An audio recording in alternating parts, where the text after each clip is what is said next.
You won't believe who we lost this week. Some of the biggest names in film, music, TV, and beyond, icons who shaped our culture, are now gone. But today, we're not just remembering their deaths. We're honoring their lives, their talents, and the unforgettable mark they left behind. So take a moment, hit that like button, and let's celebrate the legends we've lost.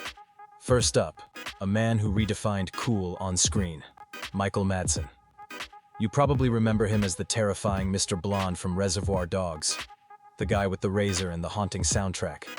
Yeah, that scene. But Madsen was so much more than Tarantino's muse.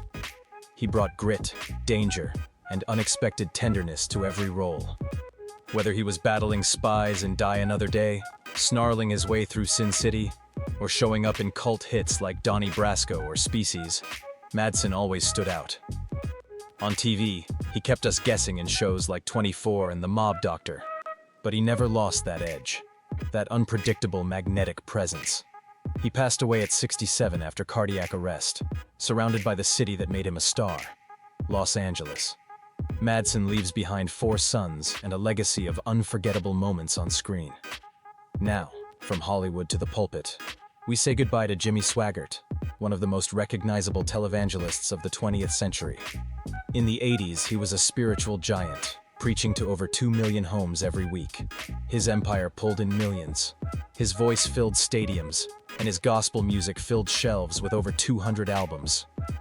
But Swaggart's journey wasn't without scandal. When a highly publicized affair surfaced in 1988, he faced it head-on with a tearful, "I have sinned" confession. Many thought it was the end of his career, but it wasn't. He kept going. He built his own network, Sun Life Broadcasting, and even got inducted into the Southern Gospel Music Association's Hall of Fame just a month before his passing at 90.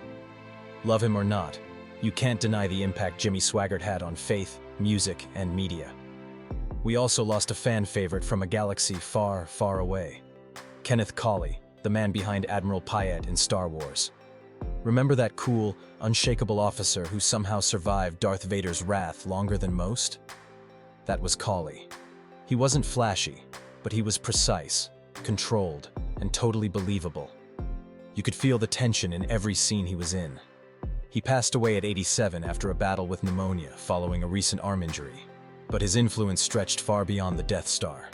Cawley appeared in Firefox the Rainbow and cult hits like I Hired a Contract Killer. He even returned to voice Piet in a Lego Star Wars special, because, of course, legends last across generations. Next, let's talk about Bobby Sherman, a 1960s teen idol who didn't just win hearts. He turned his fame into something truly meaningful. This guy wasn't just a pop singer with hits like Julie, Do You Love Me? And Little Woman. He was also a TV heartthrob, starring in Here Come the Brides and popping up in The Love Boat and The Partridge Family. But here's the twist. At the height of his fame, Sherman trained as a paramedic and then became a reserve police officer and deputy sheriff. He literally saved lives. He passed away at 81, leaving behind not just a trail of gold records, but a legacy of service, kindness, and reinvention that's rare in Hollywood. And finally, perhaps the most personal goodbye of all, Al Roker. Yes, the voice behind your daily forecast, the man who brightened mornings for generations. Al wasn't just a weatherman. He was America's neighbor. Born in Queens, raised with values of hard work and warmth, he built a career that spanned decades, crossed genres, and weathered every kind of storm, on screen and off. From his first weather reports in college to becoming the face of morning television, Al brought humor, honesty, and humanity to every segment. He didn't just tell you if it would rain. He told stories, built community, and made people feel seen. He beat cancer, survived major surgeries, and turned each challenge into a teaching moment for millions. He mentored new voices, produced documentaries, championed health awareness, and raised a beautiful family. Al Roker passed this week at 70, but not before leaving a mark that few could match.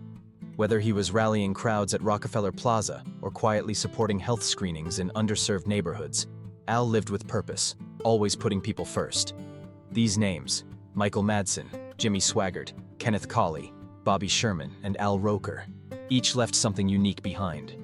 A chilling performance, a voice of faith, a face of a rebellion, a song that moved us, a forecast that made us smile. They're gone, but never forgotten. If any of these lives touched yours, take a second to drop a like and share this video. Every name we say out loud is a story kept alive. Thanks for remembering with us today, and we'll see you in the next one.